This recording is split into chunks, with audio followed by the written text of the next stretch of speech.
Netcasts you love. From people you trust.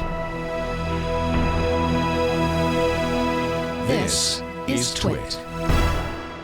Bandwidth for Ham Nation is provided by CashFly at CACHEFLY.com. Ham Nation is brought to you by Icom and the ID51. For more information, visit icomamerica.com/hamnation. And by Ting.com. Ting is a new mobile phone service. Makes sense. Save money with Ting. Pay for what you use. Ting doesn't require a contract and offers unlimited devices on a single pooled plan.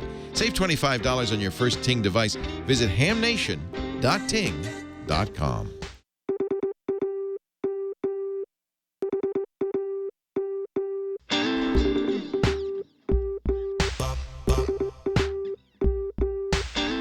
This is Ham Nation, episode number 83 for January 30th, 2013.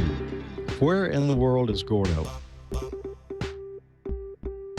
Good evening. Welcome to Ham Nation, episode 83. And tonight we've got Gordo back with us. Bob is still on the road, but possibly could pop in before the evening's out. Let's get Gordo right on in here. Gordo, I forgot your name. It's been so long. Oh, man, tongue-tied already. We saw Bob and Sarah last night. They're doing fine. They're heading on home, and I'm finally back home, and we've got great information on Quartzfest, CES, and a lot of other neat things. Back to you, George. That's great, Gordo, and we've missed you, man. As a matter of fact, you were our contest subject for this week that we'll be covering a little bit later in here. And we've got my buddy Don Wilbanks with us this evening as well. Hello, Don. Hey, George. Good to see you at the Jackson Hamfest. I'm in Super Bowl mode here. I've got the Super Bowl champions hat from that side from a few years ago, and I've got the Saints jersey going, and I'm in full Saints mode here for the Super Bowl that's happening in New Orleans. George, go ahead. Yeah, Don, I wish I could come down. I would like to be there at Super Bowl, but not going to be able to make it this year. Yeah, it was good seeing you at the Hamfest this past weekend. We had a lot of fun looking around, and we shot a little video while we were down there. So, Alex, if you've got that ready, let's take a look at Don and George's excellent adventure. Hey, what's happening, dude? Hey, Don, good to see you. It's good to be seen. It's nice to be up north for a change here. Yeah, we see each other each week, but we don't really see each other. Exactly. We see our virtual selves. We're avatars. We're like Avatar, except that we're not tall and blue. Well, we're glad you came up to Jackson here, to the capital city, and to have a chance to look around the Hamfest. You came last year, too. I come just about every year. This is one of my favorite little Hamfests. It's a couple of hours away from the house, and so it's a nice drive, and it's a nice diversion on a Saturday. So, no, I love Jackson. I love this Hamfest. Yeah, I guess within a couple of hours, this is probably one of the best Hamfests that you can reach. I think so, yeah. It used to be, within a couple of hours, I mean, it probably used to be the early days of Lafayette, Louisiana, but this one has definitely gotten much better than Lafayette. And the New Orleans Hamfest is back now after many years of being gone, and it's building, but it's not nearly as big as this. This is a good Hamfest. I'm going to have to come down to the New Orleans one. I've never seen it. I understand you picked out a new radio you're going to purchase here today. You know what? Like a lot of us, I came up in the 70s in the CB radio days, and whenever you were tuning around and you heard a radio that went ping when it keyed up, you always wanted it. And I've still, to this day, I've always wanted one, and there's a Browning Golden Eagle Mark III behind me, and it's a little bit out of my budget right now, but it's right here. I think they're wanting $300 for it, which is not a bad price with the microphone. And that was the Mac Daddy back in the 70s. You get a good shot of that, Tom? Look at that thing. Isn't that nice? Boy, that is really nice. And it comes with a D104. What is this? Is this the power supply, or what is it? Well, it's a separate transmitter and receiver. You've got, and you can see it's got vernier tuning here.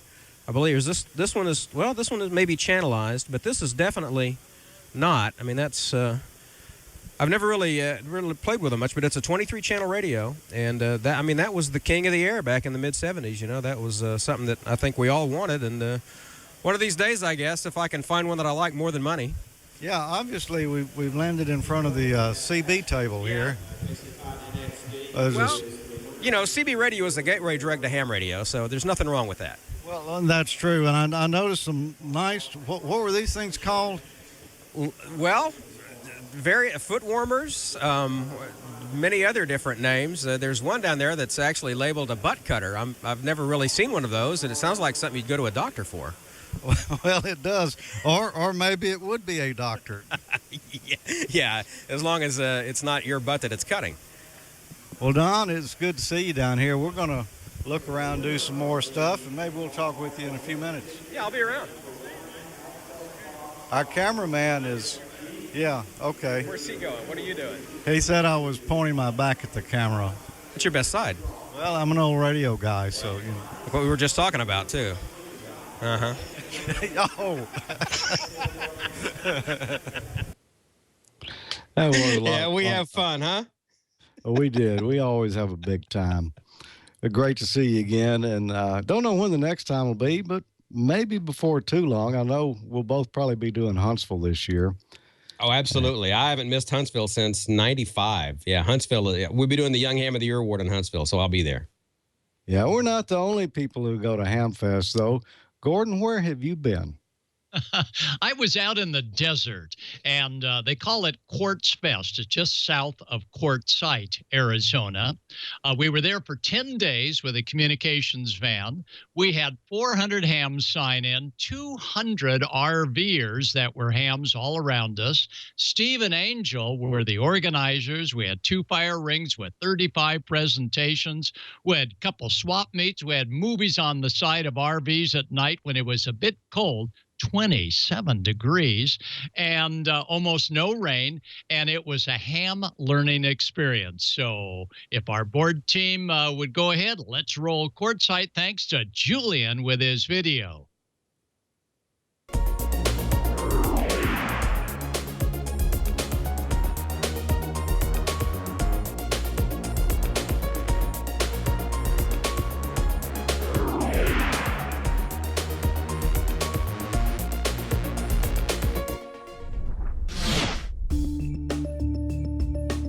Isn't this great? One of the new hams went ATV at about 400 feet.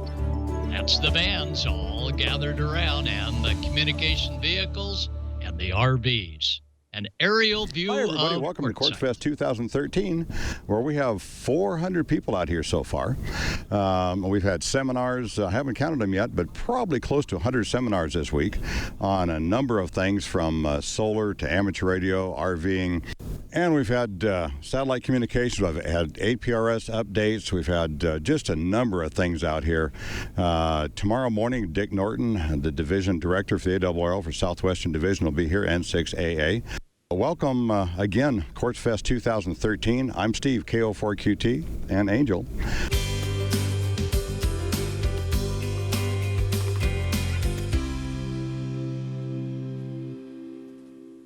Calling CQ, CQ, CQ, calling CQ. This is Special Event Station Whiskey 7 Quebec in Quartzsite, Arizona, land of the cacti, or is it cactus? Calling CQ, CQ, CQ. All right, Neil, good to see you, W6FOG. We're tuned in to which satellite today? Satellite SO50, which is a Saudi Arabian satellite. Wow, and we're able to hear it with just this little setup? Yes, which is the Arrow, which is designed for satellite work. And we're FM. Correct. And how long will the pass last? This one lasts for 15 minutes. Oh, wow. So we can just like take our time, huh? Well, hopefully. Real good, Ron, N8RO, W0DHB. Real good, just watching the sun down and working the birds. And we're here with Bayan, and he has all the goodies. Bayan, tell us about tea hunting. Well, what we like to do in amateur radio hunting, it's a way of hiding a transmitter and then try to find it, kind of like electronic hide and seek. Yeah. These are the kind of transmitters that we use. This is a little 9-volt battery-powered 15 milliwatt transmitter, and we were hiding a few of these out in the desert for people to go find. And this is a really simple tape measure 3-element Yagi you can use to connect to your radio, and it's directional, so you can just point it around. When you're pointing the right way, you can tell where the strongest signal is and hopefully take you to the tee. And what's the range of your small little transmitters, Brian? This one is 15 milliwatts, which is about ideal for a walking hunt. It'll work about maybe 2 miles away, which is good. So you can hide 3 or 4 of them all on different frequencies, and then people can go have multiple transmitters to go find.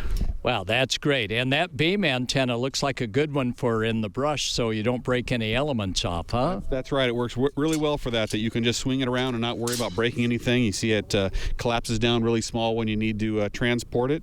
And yeah, it works excellent. It's a very nice design and very inexpensive. As you can tell, it's just some PVC and tape measure elements. Now we talk amateur television, ATV. Let's give Gary a call and see what's happening. Gary, you're on the air. ATV. Hi, Gary. How you doing? Hello, Gordy. WB6NOA. This is W6KVC sending you a picture of my portable station. I'll copy there. You're loud and clear. How about a panorama view of all the view around you? Go ahead. Okay, we'll pan around and let you see some of the Quartzfest. We're lucky enough to have a good camera operator.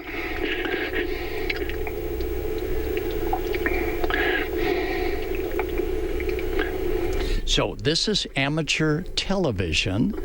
The range can be up to hundreds of miles through relay stations called repeaters, also on the internet as well. Some of the antennas, the coaches, RVs, I think 99% of all the out here has some sort of antenna with either UHF, EHF, HF, digital, and we have 2 interesting ham radio operators over there doing a little dance demo for us. Happens to be Maryland. That's right, ham radio at its best. Jody Leniker, both of them are ham radio operators. Roger has the answer for a great 10-meter and lower band mobile antenna. Hi, Rod. How are you today? Now, how did you configure that?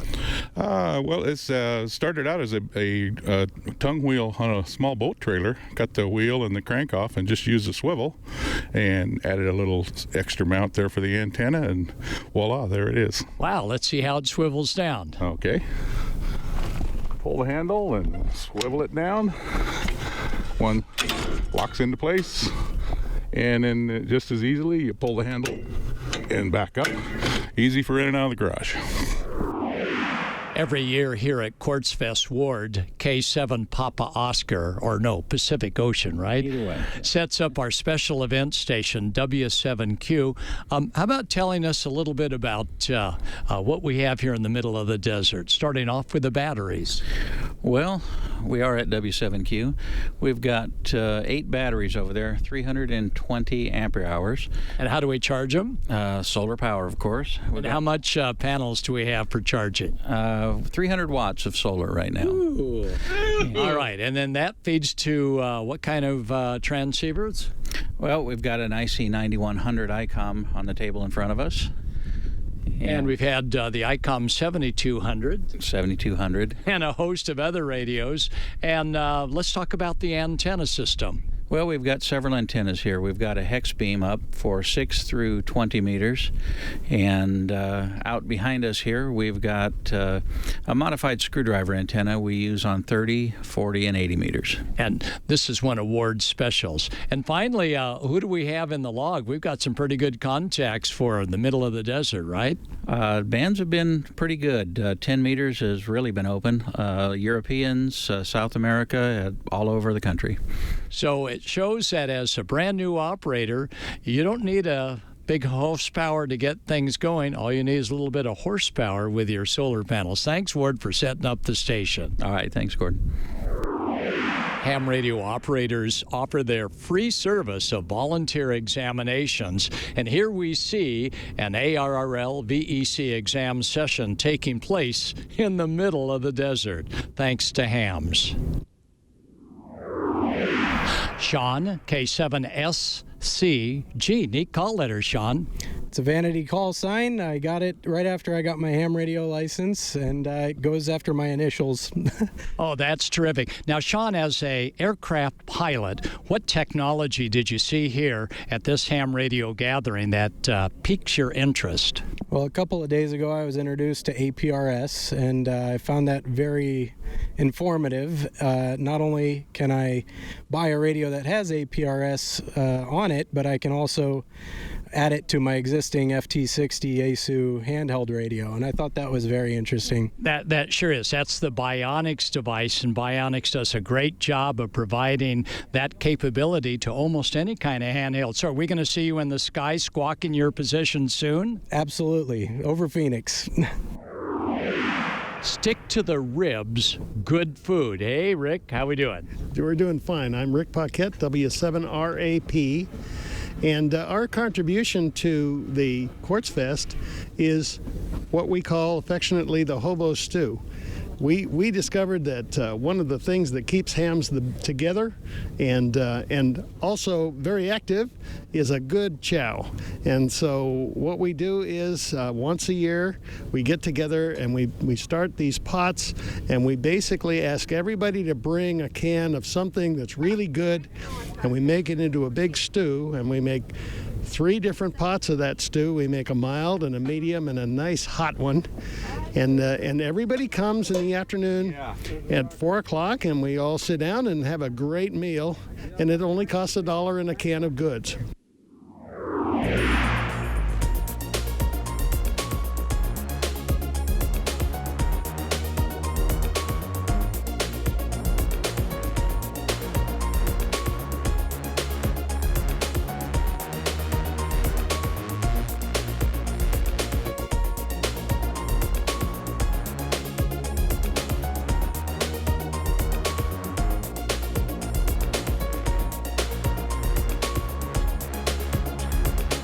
Well, as you can see, Quartzfest was a kick for 10 days. Not everybody made it all 10 days, but we sure did, and we had a great time. One night, we had movies on the side of an RV. Another night, Roger with Wired Communications, wiredco.com, came in with all of these LEDs strung all over his vehicle, and he had a great talk. And if ever you want to have a string of LEDs to light up the side of your RV, or maybe as I have here in the Ham Shack, get a hold of Wiredco, WIREDCO.com, and Roger and Kimmers will take good care of you. We had a great time out there at Quartzfest. So everyone is invited next year.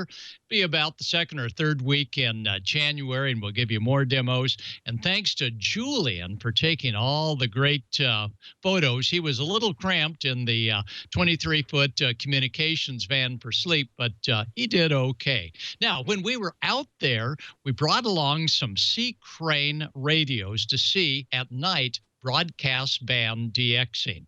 And Ward had a low frequency converter. We were down on the AM broadcast band, and we tried the new Sea Crane pocket radio, and it did relatively well for picking up AM skywave signals at about 9 o'clock. During the day, we charged up with the Sea Crane Solar, the new solar radio called the Solar Observer, and it did a great job. A wonderful sounding radio that we used out at the desert was the Sea Crane Gozo, G-O-Z-O, and it did a nice job. But the king of all the nighttime long-range reception was the Sea Crane EP, extra. I don't know what the P stands for, but let me tell you, extra powerful. This has 2 ferrite antennas for AM broadcast band reception. And this little Sea Crane radio did a fabulous job of pulling AM long-range broadcast stations that you really couldn't hear with most conventional radios. So the seacrane.com is where you go to look up more about broadcast band long-range AM radio receivers. And we also tried out a couple of other items, and this one is from Lacrosse Technology. And what it is a indoor-outdoor, really made for outdoor thermometer, has a little LED at night, and Lacrosse, who we saw at the CES show, had some great wireless devices that you could even check your house and see how it's doing on the internet. And we'll get you more information about that next week once we get it hooked up and snoop around on the internet to see how the house is doing when we're away. Also, one of the folks that we made can look up past call signs. So if you had a license, 30 years ago, or like Don 110 years ago, and you want to look up the call letters back then, he's got a service called the Radio Amateur Call Sign Historian, and you go to 12 VDC, like 12 volts DC, 12 VDC at AOL.com, and that's Pete, NL7 X-ray Mike, and he's got a great service of looking up old call signs. So the CES show was a great way to get ready for Quartzfest. We saw a lead of neat things there. We also bumped in at the Consumer Electronics Show to many that were members of Radio Club of America. And that's where Carol Perry, WB2MGP, runs the youth program for the Radio Club of America.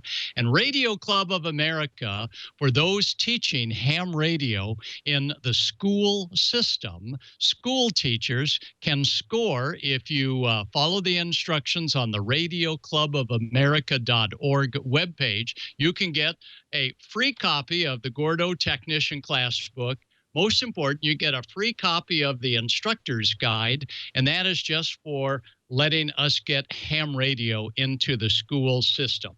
Absolutely free, but you do need to follow the guidelines at radioclubofamerica.org. And for those of you that are teaching ham classes, not in the school system, but for your clubs, go to haminstructor.com. haminstructor.com, and we'll give you all the details on how you can actually get a free copy of the instructor guide right online just by filling out a couple of items on the computer.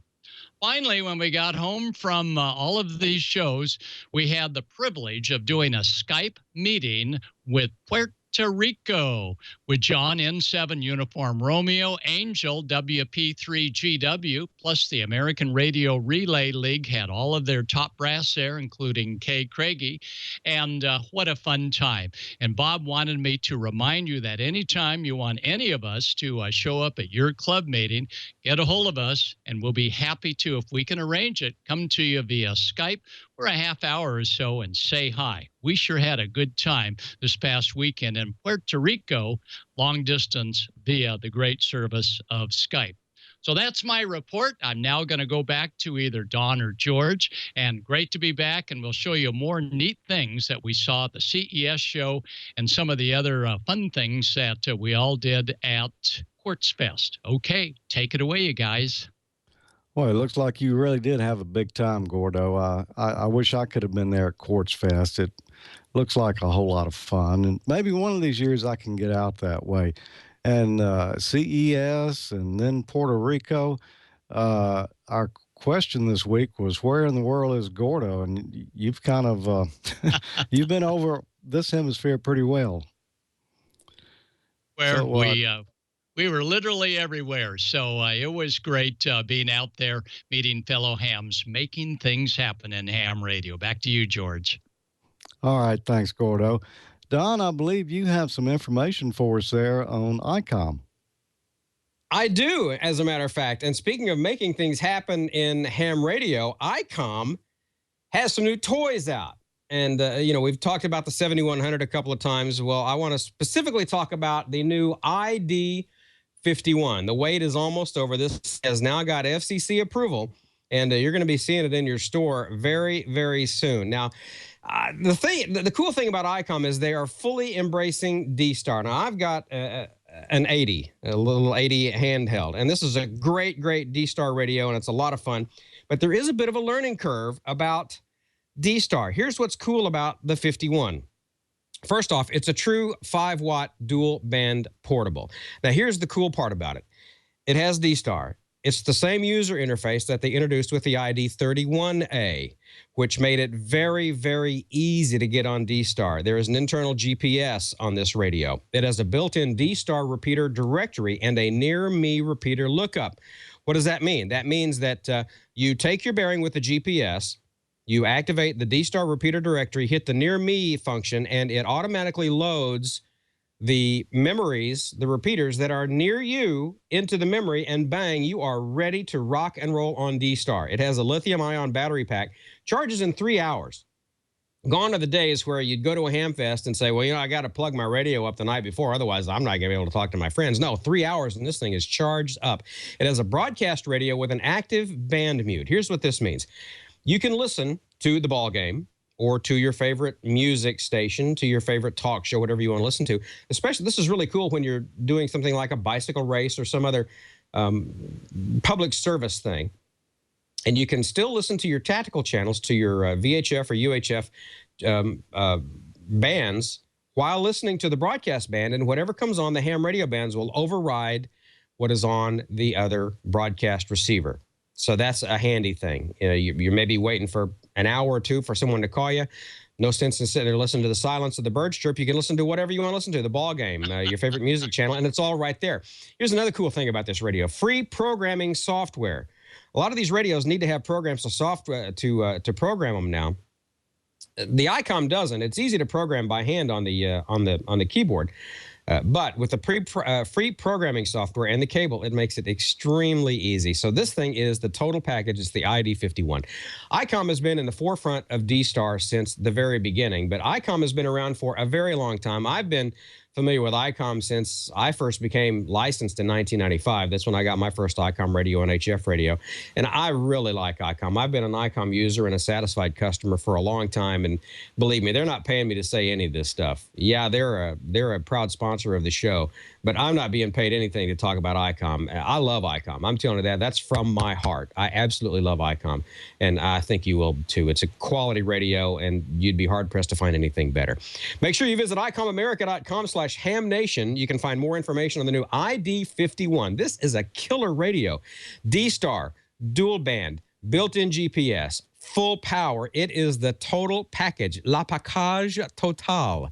You can also enter Icom's regular weekly drawing for Icom swag like T-shirts, hats, and everybody who registers is automatically entered into a monthly grand prize drawing for a free Icom radio. Very simple. Go to icomamerica.com/hamnation. You'll find the official rules. You can check out all of Icom's previous drawing winners, see if your name is on there. Sign up, and good luck. And thank you very much to Icom for being a sponsor of Ham Nation. George, back to you, my friend. Yeah, Don, that 51 is a nice radio. I saw one a few weeks back, got a little sneak preview on it, and boy, I really want one. I don't think I've seen one built quite that well. I mean, the thing, it looks military grade almost. I mean, it's really rugged looking, and it has more features than any handy talkie has ever had before. Well, what do you say we talk about the news a little, Don? Why don't we go ahead and do that? I'm still here, sitting here playing with my ID80 here. I'm a little bit out of the range of a repeater here, and so far away from New Orleans, but I can still play with it. Yeah, let's go ahead and see what's going on in the news with the Amateur Radio Newsline headline segment for this week. Go ahead, roll it. From Amateur Radio Newsline report number 1850. These are the Ham Nation headlines for Wednesday, January 30th, 2013. Ham radio is growing. According to ARRL VEC manager Maria Soma, AB1FM, the number of radio amateurs in the United States has reached an all-time high of almost 710,000. When looking at the 3 current license classes, the number of technicians, generals, and amateur extras peaked in December at 345,369, 163,370, and 130,736, respectively. The total number of U.S. amateurs in the FCC database also continues to grow each year. As of December 31st, 2012, the number of licensees reached an all-time high of 709,575, as opposed to 702,056 at the end of 2011 and 696,041 for 2010. In other words, the number of United States licensed radio amateurs increased at an average rate of 21 per day. More than 3,000 new licenses were issued in 2012 than in 2011, while upgraded license activity remains steady throughout the year. All in all, a very good year for growth in the United States amateur radio ranks. That's Amateur Radio Newsline's Heather Emby, KB3TZD. Hackers event AMSAT North America. Amateur Radio Newsline's Bill Pasternak, WA6ITF. AMSAT North America says that on or about January 20th, its main website at www.amsat.org was compromised by a hacker. The attack took the form of the contents and supporting database, including non-public information being posted on other publicly available websites. According to AMSAT, the main site was developed roughly 10 years ago by a group of AMSAT volunteers under a more benign internet environment of the time. The team that built the site is no longer associated with AMSAT, so work has been underway over the last several months to move to a modern, maintainable, and very secure infrastructure. AMSAT says that the recent breach will accelerate that activity. In the interim, www.amsat.org will have limited content. Neither the AMSAT store nor the Fox Project website were affected by this breach. Mail services also remain fully operational. A spokesperson tells Amateur Radio Newsline that the AMSAT store is still open for business and can be reached directly at store.amsat.org/catalog. Some good news for scouts involved in radio and radio communications. Amateur Radio Newsline's Mark Abramovich in T3V. The National Boy Scouts of America is now recognizing any youth or adult who has an amateur radio license with a special patch that can be displayed on the uniform. Jim Wilson, K5ND, is the BSA's Director of Communications Services, but known in the ham community as Chairman of the National Radio Scouting Committee and the National Jamboree on the Air organizer. Wilson says the recognition came from discussions that began some months ago with the Scout Committee that selects awards and insignia for the Scout uniform. He says research shows amateur radio was recognized by the Scouts as early as the 1940s. There were some proficiency badges or awards that Scouting offered, one of which was a Scout Radio Man, a personal interest badge for senior Scouts and Explorer Scouts. Wilson says from those discussions came the first of the recommendations for the recently adopted Morse code interpreter strip. But Wilson says the awards committee came back after that was approved and asked whether the Radio Scouting Committee could draft something else to recognize ham radio. Thus was born the Amateur Radio Operator Patch. You can put this strip on your uniform and in that way be recognized for your ability to help in communication around events or around emergencies, or just as a recognition that you've got this license. Wilson, who also is the volunteer coordinator for this year's K2BSA operation at the National BSA Jamboree at the Bechtel Summit Reserve in West Virginia, says you can find out more at the K2BSA website. We have a link to that within this story published on our website, arnewsline.org. The Shelby Hamfest is headed back to its former home at North Carolina's Cleveland County Fairgrounds after spending the last 5 years in Dallas, North Carolina. Amateur Radio Newsline's David Black, KB4KCH. The Shelby Hamfest moved to Dallas in 2008 after contract disagreements between the Shelby Amateur Radio Club and the Cleveland County Fair Association. That situation has now been resolved and will bring the famed Hamfest back to the fairgrounds on Labor Day weekend, August 31st and September 1st. If you'd like more information, you can look at the event's website. You'll find it online at www.shelbyhamfest.org. You can also follow the event's Facebook page at facebook.com/Shelby Hamfest. Still with Hamfest news, reservations and tickets are now available for the 24th Annual Dayton Top Band Dinner, slated for Friday evening, May 17th. This year, the venue is the Presidential Ballroom of the Crowne Plaza Hotel in downtown Dayton, Ohio. The social hour begins at 6:15 p.m., with dinner following an hour later at 7:15. All times are Eastern Daylight. Noted top band enthusiast Larry Tree Tyree N6TR is this year's featured speaker. You'll find out more online at topbanddinner.com. And that's all from Amateur Radio Newsline, your independent source for amateur radio news, brought to you each and every week for 35 years and counting at www.arnewsline.org. I'm Don Wilbanks, AE5DW 73. We'll see you next time here on Ham Nation. Thanks, Don. Great report as always. And that Top Band Dinner was a lot of fun. I went to it last year. Tommy and I did. And we saw Tom, KB4HQA there as well. And a great bunch of guys, and really learned a lot about what's going on 160 meters. Well, I went to the annual Capital City Hamfest here in Jackson, Mississippi this past weekend. I didn't buy much. I really didn't have anything on my list as far as new gear went, but I always like to look at the junk. And I ended up buying a 100-foot spool here of some military grade 20 gauge stranded hookup wire. And the reason I like this stuff is it has a really tough jacket on it. It doesn't melt when you solder it. So that's good stuff. And the only other thing I bought, I found a bag of 10 Amphenol PL259s at a good deal. And I got to looking a little closer at it. And, well, let's just take a look at this week's Smoke and Solder. If you're a ham radio operator, then you may have a box like this laying around your shack somewhere. In here, I've got all types of connectors. I've got PL259s of various types. I've got adapters, a BNC to a female. I've also got a male PL259 to a BNC female. I've got some type-in barrels, some type-ins female to a PL259. Just a lot of different things in there. And you never know when you're going to need a cable and you don't have it, and one of those adapters can come in handy for that. But today, we're going to talk about the PL259 connector. Now, this is the most common connector used for connecting antennas in amateur radio. It's also called a UHF connector, and there may be another name or two. This is a standard Amphenol PL259. It's nickel-plated. The tip in it is silver-plated. And this particular one has a spacer on there so that it can fit RG58 cable. Now, you'll find these at the Hamfest, and there's some differences between them, and I was curious and wanted to do a little searching, see what I could find out about them. This adapter right here, as I said, is for RG58. You need to be careful when you're buying those because they come in more than one size. This is a silver-plated one, and it's for RG58.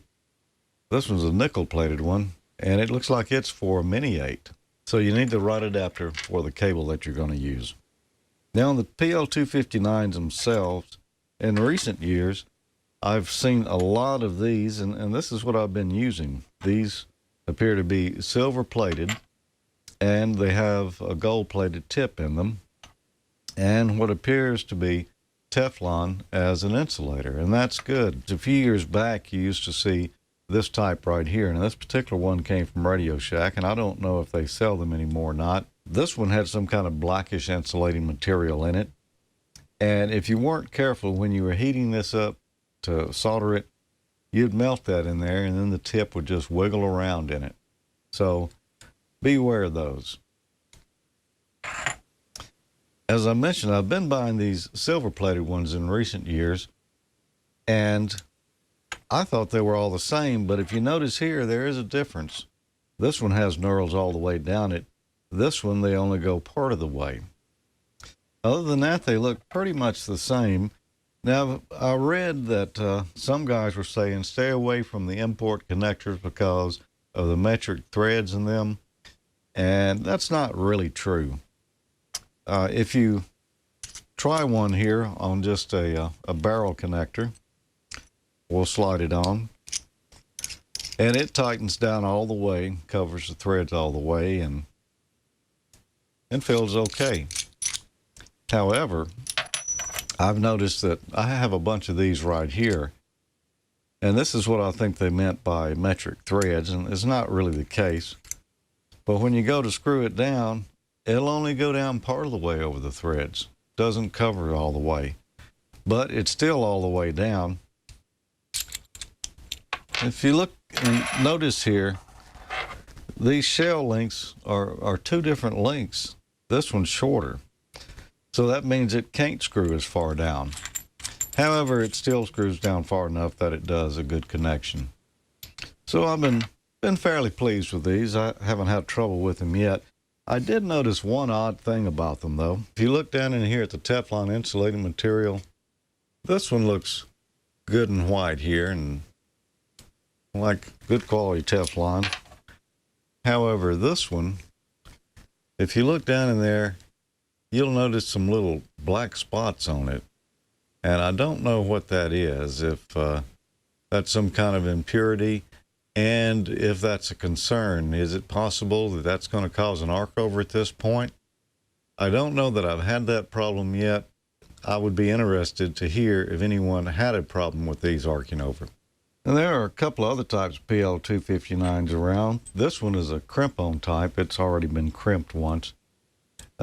You stick the center conductor up through the center here, and then you crimp the little tip there on it.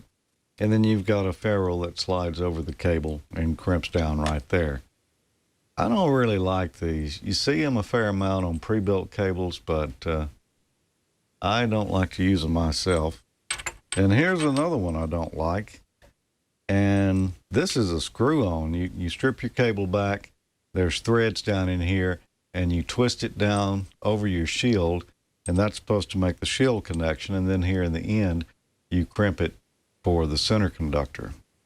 I don't really like those either. I guess in a hurry they might work. I wouldn't want to put a lot of power through it, but I try to stay away from them as well. At the Capital City Hamfest this year, I ran across a deal, or what I thought was a deal. It was a bag of 10 Amphenol brand PL259s, 10 of them for $15, and I couldn't pass up that deal. You know, these Amphenols here are quite expensive. Normally, you know, you might pay up to $5 for one of this.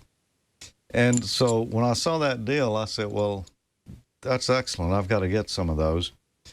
And I got them home and compared them, and I found a little difference. It does say Amphenol here on it, but that's all it says.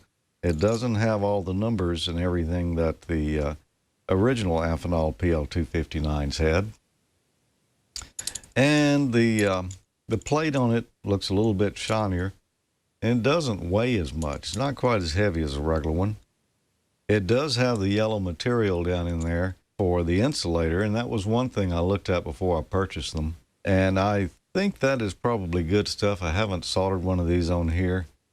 You can see the original one, that yellow material was a little bit darker, but this looks to be some kind of good phenolic or something, so not too concerned about that. The tip is silver plated, which is good because silver will solder a lot easier. It's a nickel plated body, and I've read that some people are having trouble getting that to solder here to the shield. And you know, I always use flux and have had good luck with that, but you might also want to take a file and kind of scrape off some of the nickel plating there so you're down to the brass, and then it would solder a little quicker. But what's the difference? Why is this one so cheap and this one so much more money? Obviously, the weight of the two is different, so cheaper materials in the less expensive one. But I got to notice in here, that doesn't look to be the same size. And if I measure this one, and then I measure the new one, there's room for that to wobble around a little bit. If I compare it to one of these silver-plated ones, they're the same size as the original Amphenol. So a little less material there. I did check to make sure that it mated good, though, with the connector, and it lines up and everything seats in there okay, so I don't think that's a problem. So what's the deal? Why are these so much cheaper? The model number on these is 831SP 15RFX, and the RFX line of connectors are assumably a military spec connector. However, these are aimed at the consumer market. They're a little bit cheaper, and that's okay. I think these will be fine, and I'm looking forward to using some of them. So that's the difference. I was afraid that I had bought a counterfeit Amphenol, but it turns out Amphenol does make a cheaper line of connectors, and these look to be good. Here's a male-to-male PL259 adapter. These can come in handy sometimes. This is a female-to-female for hooking two cables together, and this is commonly referred to as a barrel. And then there's another one right here. This is a female chassis mount. What's the number on this? That's this week's Smoke and Solder contest. Well, there you go. My experience with different types of PL259s and what I learned. This one actually is an Amphenol, and that's a heck of a deal. 10 of them for $15. It looks good to me. I believe I'd recommend them. I've got to actually solder one on before I can say for certain, but all things just on appearances, it looks fine, and certainly a lot less money.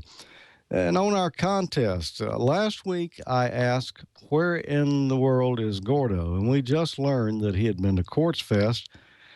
And I got an email here from Don Chabot, KB1CQS, and he said the answer is Gordo is in Quartzfest. Send me the power supply, please. Okay, Don. We're going to send you this QJE PS 3011-D power supply. It's a 30 amp switching supply courtesy of cheapham.com and Frank and all the guys there. We appreciate it, Frank, and we're going to have some more prizes for him coming up here soon.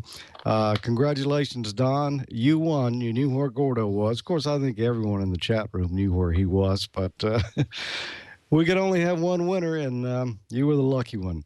And I mentioned just a moment ago, this is this week's question. What is the number of this connector right here? If you think you know the answer to that, well, you could win a copy of Constructing HF Wire Antennas, the great book from Jerry Buston that you can find at your local ham dealer.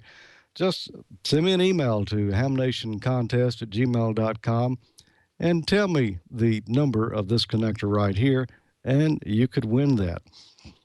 And there's another contest going on, of course, at Icom America/Ham Nation. You can enter each week for your chance to win swag from Icom, various different things that they're giving away there. It's simple to register, and not only are you registering for the swag, but you should register after each episode of Ham Nation because your name will be thrown in the hat for a chance to win a monthly radio giveaway.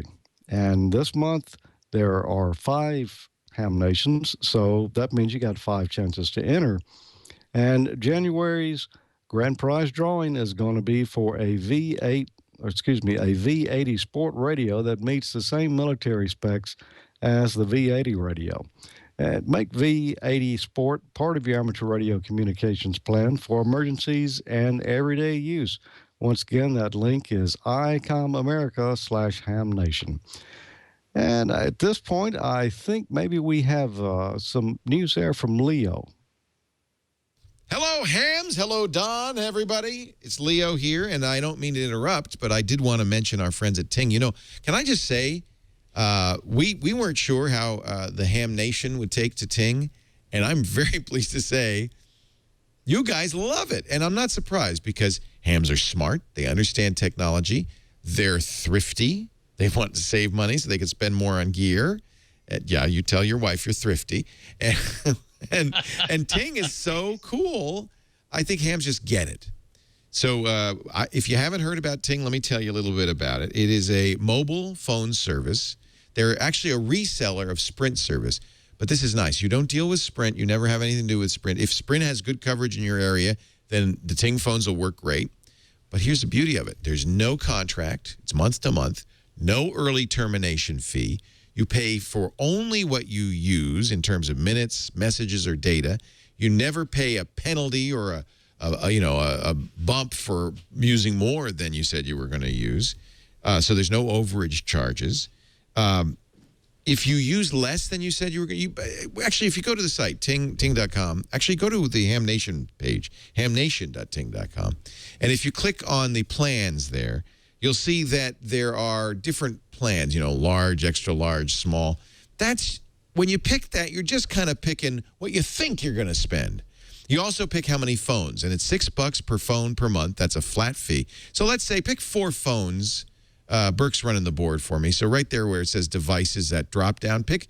Go down. No, you were in the right spot. Go down. See where it says how many devices do you need for your account? You've gone too far. Right in the middle of the page there, see the drop down where it says 1? Never mind. Forget it. Liz is going to come over and show you. You see that there where it says how many phones do you want? How many phones do you want, Burke?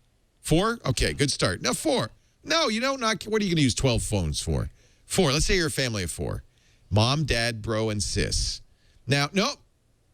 Get your hand off that button. Go up. Let's choose a plan. How many minutes you're going to use? Those 4 people, it's shared, right? So I think 1,000 minutes. Let's start with 1,000 minutes. I'll show you why it doesn't matter. That's 1,000 text messages, but that's okay. 1,000 text messages, 1,000 minutes. You're not going to use 1,000. Well, all right, do 1,000. Do 1,000. I'll tell you why it doesn't matter. Data, let's go all the way. Let's slide it all the way to the 3 gigabytes, and you can actually buy more. So here's the deal.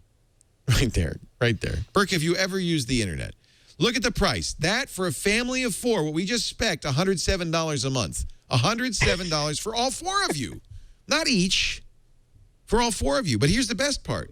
You use less, they give you your money back. You use 100 minutes? No problem. They rebate the $16. You used 4,000 text messages? There's no penalty. You just pay for what you use. No more, no less. And free included is tethering, hotspotting. So you can use your phone as a hotspot for your laptop or your tablet. Free. You use the minutes, but you don't have to pay any additional fee. Every other phone company charges you additional fee, not Ting. 3-way calling, call forwarding, caller ID, voicemail, all of that's included. There are no mysterious line items, no hidden charges. You can have as many devices as you want on each plan. It's just $6 per device. There's a great control panel so you can see what you've spent and how it's going and so forth. You can see what numbers were called. If you're following, if you got kids on the plan, it's always good to check. No hold customer support. You won't need it, but if you need to, call them 855-TING-FTW, Ting for the win. And once you get online with a customer service rep anytime between 8 and 8 Eastern time, they're empowered to solve the problem. You will not get put on hold. You will not get put off. They will solve the problem. They're really good. And they also have very good online support at help.ting.com, including great forums, a ticketing system, video tutorials, all of that. So go pick your device. Remember, these are unsubsidized, but I can get you $25 off your first Ting device when you go to hamnation.ting.com. See Bob's face? That's nice. That's nice right there. That now you know you're at a hamnation.ting.com. Get the device activated. Start saving right away. I know your fellow hams have really fallen for Ting. They're really supporting it, and I'm thrilled because I do believe it's possible to do a better job with cell phones, and Ting's doing it. hamnation.ting.com. Back we go to the Hambos. Take it away. Thanks, Leo, and thanks, Ting, for sponsoring this episode of Ham Nation. Gordon, what do you say that we bring Cheryl on in here, and let's see what's been going on in the chat room?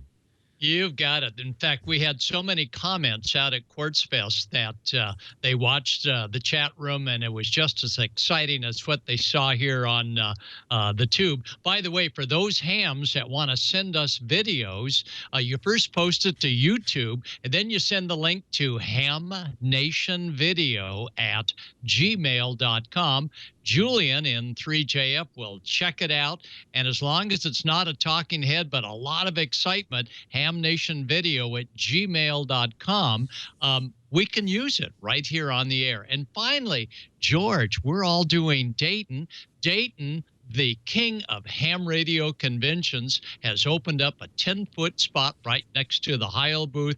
So we'll be at the same location, and we're looking for Ham Nation viewers to help us staff the booth for the 3-day Dayton show. So if you want to come to Dayton, we've got a booth for you for an hour duty. We'd love to have you there. All right, let's go over to Cheryl and find out what's happening in the chat room. Cheryl? Hey, good evening, Gordo. How are you doing? Nice to see you at the show and at Quartzfest, too, and at the Crystal Palace. It looks like you had a great time out there. Anyway, I want to say hello to all the viewers, and hi to Don Wilbanks, and hi to George Thomas, and hi to Bob if you're watching. Anyways, guys, it looks like we have some things going on here. I'm going to ask you, Gordo, this question. VE3MIC Mike, he says, isn't D-Star and Icom exclusive? And please kind of go over the DV dongles for us. Would you please? Go ahead. Okay. Well, no, D-Star is not necessarily exclusive just to Icom. It's just that Icom has taken all of the time and effort to make D-Star what it is. And the dongle that Bayan has allows you to take any radio, whether it's a Linko or Yaesu or an older Icom radio or a Kenwood radio and be able to get on to D-Star. And it's quite an exciting project. And I'll tell you what, next week I'll bring Julian on, and he'll give you the exact definition of what that dongle can do. So we'll let a real expert on D-Star amplify further, Cheryl. Great. Sounds good. Thank you for your answer. And of course, thanks for the question too.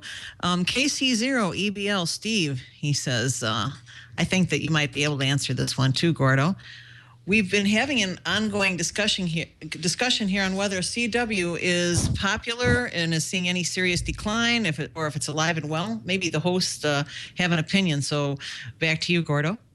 Okay, and back to the dongle. You know, I was thinking of APRS, not D-Star. You got to have an Icom for D-Star. So we'll let Julian talk all about what the Bionics devices can do and the dongle that will tie computers into the D-Star network. So we'll let a real D-Star expert like Julian take over there. Now, as for your question about CW, I am pleased to report that we did a lot of CW introduction there at Quartzfest. CW lives. In fact, technician operators, you've got a CW notch of frequencies on 75 meters, 40 meters, 15 meters, and 10 meters CW, as well as 10 meters voice. CW lives, and right now we're moving more CW training CDs, 8 sets to learn the CW at 13 words a minute did-odd ratio speed. And CW continues to live, even though it's no longer required for the ham test. So lots of CW activity still. Excellent. I'm glad to hear that. And also, I wanted to compliment George on his wonderful segment he did on the PL259s, and I wanted to just display my box here real quickly. I don't know if they're going to fall out or whatever, but here they all are, and I thought I'd just add to the fun there because there's a question about these here. So N1FOY, he says, what does everyone use, solder on or crimp on PL259? So, George, back to you. Everyone uses solder. I guess a few people use crimp-ons, and I think there are probably some decent crimp-ons around, but not the ones that I showed tonight. And congratulations on your adapter box there. That was a great box, Cheryl. Oh, wow. Well, you had a lot of people commenting on your stuff, too, in the chat room, I thought I'd tell you. And I had someone in the chat room had a very unusual name in there saying, waiting for call sign. So apparently they've taken the test, and they have a question tonight for us here on Ham Nation. And they said, or a comment, that one of your PL259s had the little flex in there. And I said, oh, it must be Repro, like Repro Teflon or something. But they said, no, that's recycled tetrafluoroethylene, has little black flecks or impurities in it. And the electrical tests that he says we ran on incoming sheets are roughly the same as the virgin TFE or Teflon. So I thought I'd just add that. And one other person, NN7X Lee, he asked, George, do you reuse your PL259s at all or only use new ones? Of course, I reuse them if they're decent. I can't throw them away. They're too good, especially the ones you paid $5 a piece for. But yeah, I generally reuse them. If I've really got one that's butchered up bad and I just can't get all the old cable and solder off, I might chunk it, but that's very rare. Okay, thank you very much for that. And I wanted to show this great card that I was sent as a QSL card from who else? Can you guess it? From our very own Don Wilbanks. Here's his great card here. I don't know if you can see that. That's a little bit too close. I know that arm. You know what? And what do you think that is? Yep, you guessed it. It's a microphone. And that is his arm for real. And that's his really, really great QSL card that he sent. Thanks, Don, for that. I thought I'd look at that. Now, that's a good-looking arm. Hey, Don, you also had a comment about the dongle. Maybe you can, besides showing your tattoo, answer Cheryl's question more pro than Gordo. Go ahead, Don. Yeah, the dongle works well. Where am I? There we are. The dongle works well for me, especially since I'm not in an area that is served by a D-Star repeater. The dongle plugs right into the USB port on the computer, and you're able to use the computer microphone and the sound card in the computer to get right onto D-Star, onto the reflectors, or you can also log on to any of the repeaters that are on the internet. Now, there is another one called the DVAP, which is the DVAP, the Digital Voice Access Point, which actually has a 2-meter, or now they have a 440 version out as well, or 440 first, and now I think 2-meter, one of the two, but they have one of each, where you can actually use your D-Star radio to get into the DVAP, the Digital Voice Access Point, and that way you can actually use your radio to contact the DVAP on your computer and get into D-Star that way through the computer and the DVAP, and that way you can actually use your radio instead of having to use a microphone to get into the D-Star, and that's where the DV dongle and the DVAP come in. And that DV dongle, that's not an Icom product. Where can they find those, Don? You can get that at most any of the big ham radio retailers. I believe I got mine at HRO, I believe, but they all sell them. So you can go online to HRO or any of the others, ham radio outlet or any of the others, and you can find them on there. Yeah, and there's also some boards available that you can interface with other radios to build hotspots and D-Star repeaters and such. So it's not an exclusive to Icom. Icom has just embraced it more than all the other manufacturers. Yeah, Cheryl, the JARC, the Japan Amateur Radio Club, actually came up with D-Star. It's open format. Anyone can manufacture for it. Just that Icom seems to have taken the lead, and they're the ones who are in the forefront for D-Star. I don't know if any other ham radio manufacturer does D-Star, but I know that Icom is in the forefront of it. They're the ones that have really adopted it and embraced it. Yeah. Cheryl? Sure. Thanks, Don, for adding that. Very nice. Anyhow, I have two more things. I have KE6SLS. He made a comment in there, and I thought it was worthwhile to bring up. He says he really likes the use of the end connectors of the BNC. He says the end connectors are pretty tight out of the box, and the FAA uses them and sold him on them. So he kind of liked those, and I just thought it was an interesting comment. I know you've done some things on those connectors as well. And last, for the closing point for the chat room tonight, I just wanted to end with one of our chat room people, N2FYE Andy. He had an excellent comment. I really want to share this with everybody. If it's someone else's, it's junk. If it's yours, it's stuff. Take care now. We'll see you next time on Ham Nation. Bye now. Thanks, Cheryl. Always great to have you there on the chat room. And it looks like we're about to wrap up the hour here. Great show. We're looking forward to Bob being back with us next week. I guess his flight didn't make it back in on time tonight, so we missed him tonight. Gordo, great to see you again, and glad you made it back home. Thanks so much, and we'll see everybody next week. And Don, thanks for being with us again. And it was great seeing you this past weekend. We'll have to hang out some more sometime. Don has disappeared because we may have a special guest in just a minute. We're attempting. Oh, okay. A special guest. I wonder who that could be. Any clues, Gordo? Bob indicated he would run all the way from the aircraft to his landing spot on Skype to come on in to us to say goodbye to everybody. And thanks, everyone, for watching Ham Nation. Thanks, Don, for bailing me out on that great question that Cheryl asked me that stumped me. And now, live and direct, it may be Bob Heil somewhere out there. And I've got my little gold PL259. I don't think they do any better than non-gold, but at least I know I did the solder job. So when I pull one back and I'm out there in the field, I go, wow, whoever did this one did a great job, realizing that I'm one of the few that use gold PLs. Back to you, George. Do you think that's really gold-plated, Gordo, or do you think that's faux gold? I'm sure it's not gold, or else I would have it hanging around my neck. Bob, did you make it in here? I don't know. Am I on or not? Hey, there he is. We hear you. We don't see you, but we hear you. Yeah, we're in a restaurant. We just got into Springfield after this great trip, and I thought we'd buzz in and see what's happening, but don't have much of a good signal here. But I thought, oh, well, we'll try it, see what happens. Let me try one other thing. Everybody good? Hey, there we go. There we are. Oh, there he is. Yeah. Hi, Bob. Got some food on your mouth, Bob. Yeah. Hi, Sarah. Oh, you're looking good, Sarah.